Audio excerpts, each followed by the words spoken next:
അമ്മേ നാരായണ ദേവി നാരായണ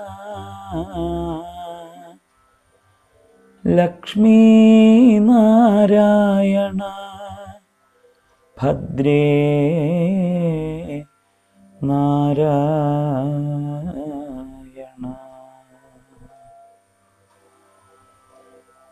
എല്ലാവർക്കും സവിനയം നമസ്കാരം. ഇനിയുള്ള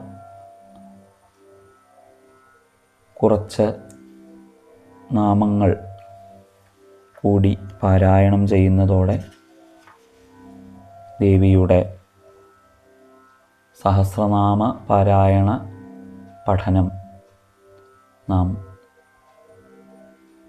ലളിതാംബികയായിരിക്കുന്ന അമ്മയുടെ തൃച്ചേവടികളിൽ സമർപ്പിക്കുകയാണ്. അമ്മയുടെ കൃപ ഇനിയും ഇനിയും നമ്മിലൊക്കെ വരുഷിക്കണമെന്ന് പ്രാർത്ഥിക്കുകയാണ്. തുടർന്നുള്ള ശ്ലോകഭാഗങ്ങൾ നമുക്ക് പാരായണം ചെയ്യാനായിട്ട് പഠിക്കാം.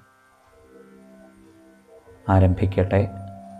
അഭ്യാസാതിശയജ്ഞാത എന്ന നാമം മുതൽ. അഭ്യാസാതിശയജ്ഞാത. അഭ്യാസാതിശയജ്ഞാത. അഭ്യാസാതിശയം കൊണ്ട് മാത്രം അറിയാൻ സാധിക്കുന്നവൾ. അഭ്യാസാതിശയജ്ഞാത എന്ന് കൂടിയിട്ടാണ് അഭ്യാസാതിശയജ്ഞാത എന്ന നാമമാവുന്നത്. ദീർഘമുണ്ട്. ഷഡധ്വാതീതരൂപിണി.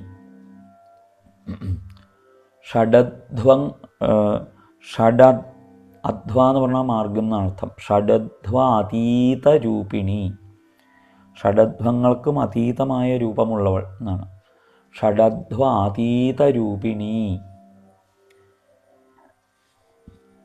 പിന്നീട് അവ്യാജകരുണാമൂർത്തി. വിസർഗമുണ്ട്. അപ്പോൾ അവ്യാജകരുണാമൂർത്തി, ഇതിൻ്റെയൊക്കെ അർത്ഥം നമുക്ക് പിന്നീട് ചിന്തിക്കാം. ഇവിടെ ചൊല്ലാൻ മാത്രം ശ്രദ്ധിക്കൂ. അവ്യാജകരുണാമൂർത്തി. പിന്നെ അജ്ഞാനധ്വാന്തദീപിക. അജ്ഞാനധ്വാന്തദീപിക. അജ്ഞാനധ്വാന്തദീപിക. ആബാലഗോപവിദിത.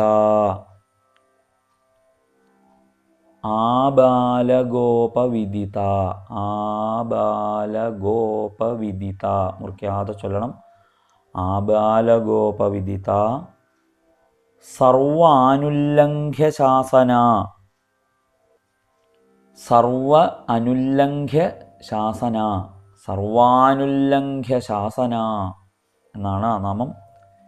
പിന്നീട് ശ്രീചക്രരാജനിലയ. ശ്രീചക്രരാജനിലയ. ശ്രീമത് ത്രിപുരസുന്ദരി. അടുത്ത നാമം ശ്രീമത് ത്രിപുരസുന്ദരി. ശ്രീശിവ.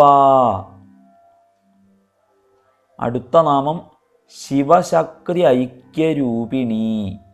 ഈ രണ്ട് നാമങ്ങളും കൂടിച്ചേർന്ന് ഉച്ചരിക്കുമ്പോൾ ശ്രീശിവ ശിവശക്തി ഐക്യരൂപിണി എന്നുച്ചരിക്കണം. ശ്രീശിവ ശിവശക്തി ഐക്യ എന്ന് മുറിക്കരുത്. ശ്രീശിവ എന്നൊരു നാമവും ശിവശക്തി ഐക്യരൂപിണി എന്ന് അടുത്ത നാമവും ആകുന്നു. പിന്നീട് അവസാനത്തെ സഹസ്രനാമത്തിലെ അവസാനത്തെ നാമം ലളിതാംബിക.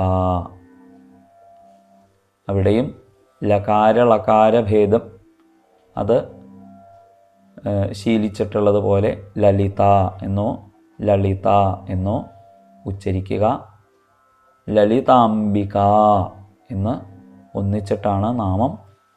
ഏറ്റവും ലാളിത്യം കൊണ്ട് സുകുമാരമായിരിക്കുന്നത് എന്നാണ്.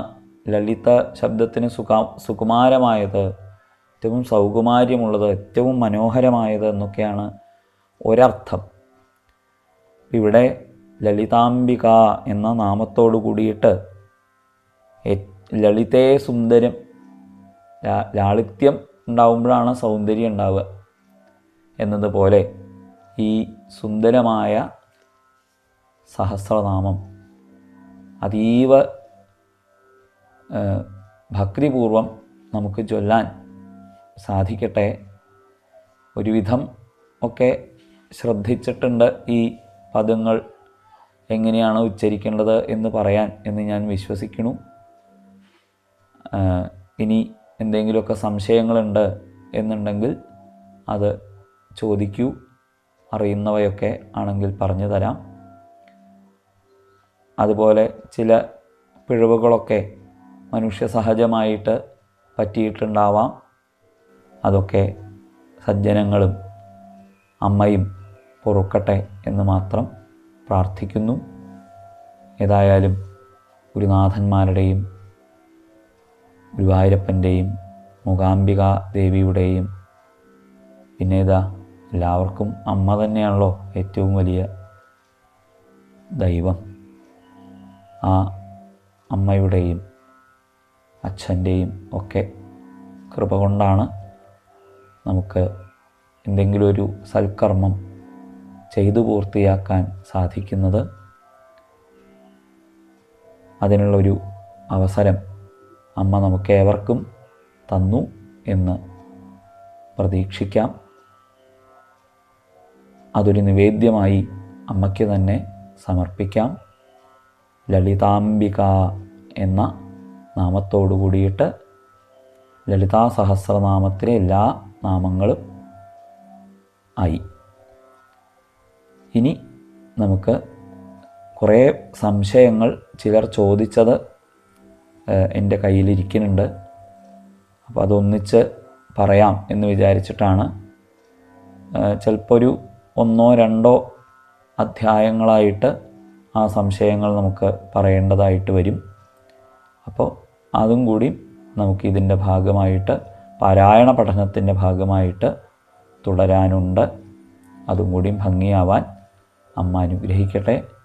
എല്ലാവർക്കും നന്നായിട്ട് സഹസ്രനാമം സാധനയായിട്ട് കൊണ്ടു നടക്കാനും അഭ്യസിക്കാനും ഒക്കെ സാധിക്കട്ടെ എന്ന് പ്രാർത്ഥിക്കുന്നു.